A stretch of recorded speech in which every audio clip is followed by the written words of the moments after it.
Hey, what's up guys? So, I know I haven't made a video in a while, I've been really busy, but I wanted to come on here and do a video on this figure. He's my favorite figure in my collection right now, and he's the first warrior that I've fully completed. I'm working on a full set of the warriors for my personal collection. Just kit bashing, building them up, and buying custom pieces for them, and this is the first guy I finished. He looks incredible in my opinion. He's my favorite figure that I own. I will never get rid of this figure. Even if I have to sell all of my other figures, I'm going to keep the Warriors. It's absolutely my favorite movie. I've met some of the actors, and it's just incredible that I have this in my collection. So I'm going to go over everything, and we'll go from there. Alright, so starting off with the head sculpt.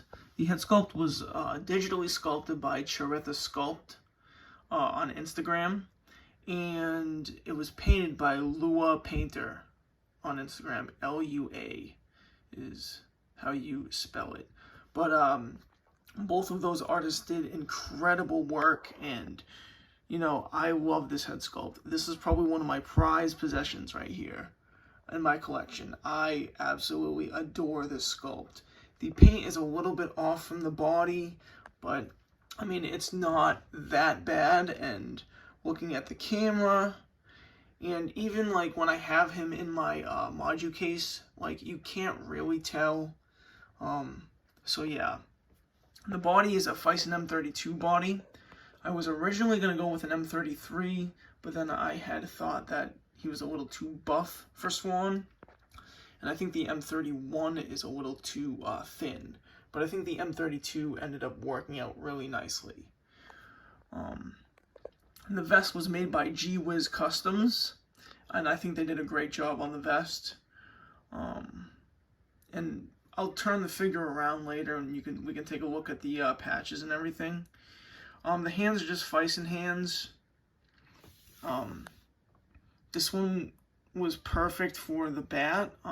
It's just like a standard hand, but these fingers, they're kind of rubbery, so they move in and out, so I was able to put the bat in the hand. And I got the bat off of 1/6 kit.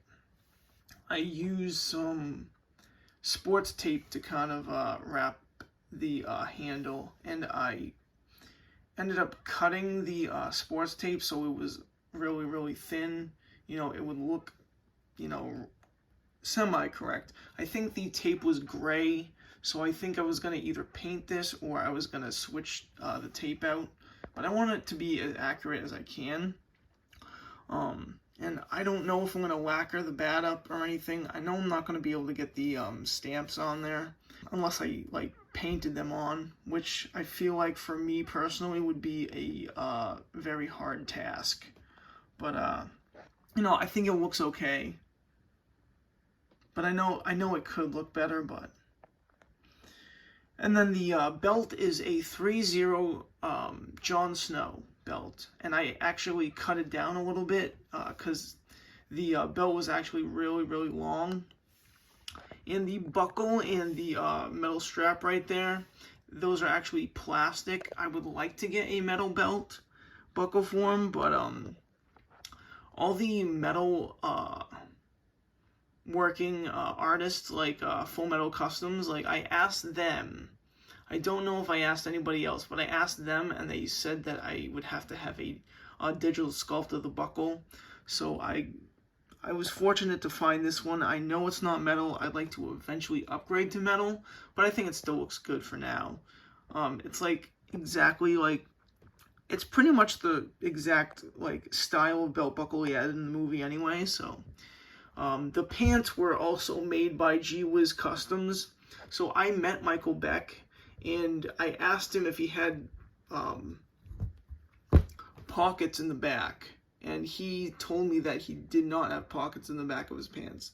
So I made the request to have no pockets in the back of the pants. So yeah. And moving down to the shoes, these are the Hot Toys Barney Ross shoes. I'm not sure if they're from the Expendables 2 figure or the Expendables 1 figure, but yeah, these are the Barney Ross shoes. I know they're supposed to be black. I know the shoes that Swan wore were black, but I mean, I feel like these still look okay.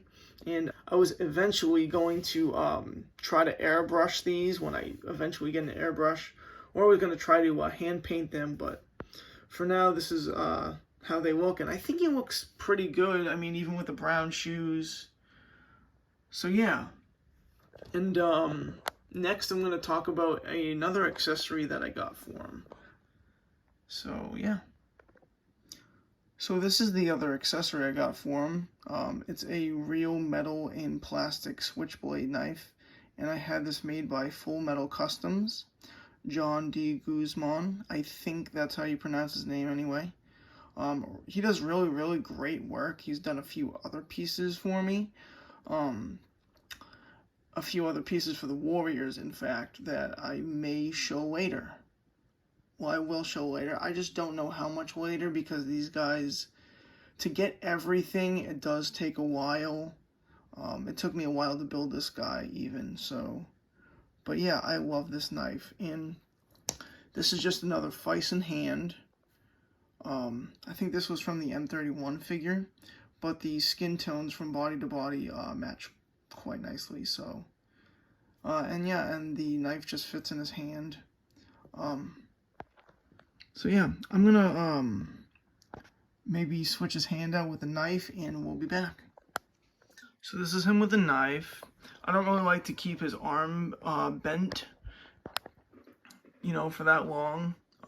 For those that know Fison bodies, they tend to crack. So I kind of just am gonna have him in the, you know, standard museum pose with the baseball bat. But I just want to show how he looked with the knife. And I know that, like, when he gets the knife, his face is all bruised up, but this is the one head sculpt I could get, so I'm happy with it, though. I mean, he still looks good with the knife, you know? So this is him in a standard museum pose with the knife. I think he still looks great, but I think I prefer the bat just because he doesn't have the bruises on his face. So I think it looks more accurate to the movie. So yeah. Alright, so one other thing I want to show off is this display base that was signed by Michael Beck. When I met Michael Beck and the rest of the Warriors, there were 6 of the guys there, and I had them each sign a display base. So I guess technically I have a signed figure. The figure itself isn't signed, but the display base is signed. It's really, really cool. I don't have a video or a picture of him signing it, but it's cool that it's signed still, you know. But I don't really put the figures on this because I'm afraid of the signature rubbing off, so when I have them in the module case, it's kind of just tucked behind him. But yeah, that's pretty much the figure. If anybody has any questions or wants help maybe finding, you know, where to find some of this stuff, or, you know, artists to talk to on how to make these custom pieces, feel free to send me a message or leave a comment. Again, this will never be for sale. I'm always going to hold on to this guy and the rest of the Warriors that I build up, so yeah. And I think I will make a separate video on just like you know, showcasing the figure, kind of like I did with my Chip Hazard. So yeah, I hope you guys enjoyed the video, and I hope you guys have a great day. So real quick, the one thing that I wanted to go over with this figure, the only thing that I am not really 100% stoked on is that his head isn't really attached. It's kind of jammed on there with the rubber, so that's why it kind of goes back into place.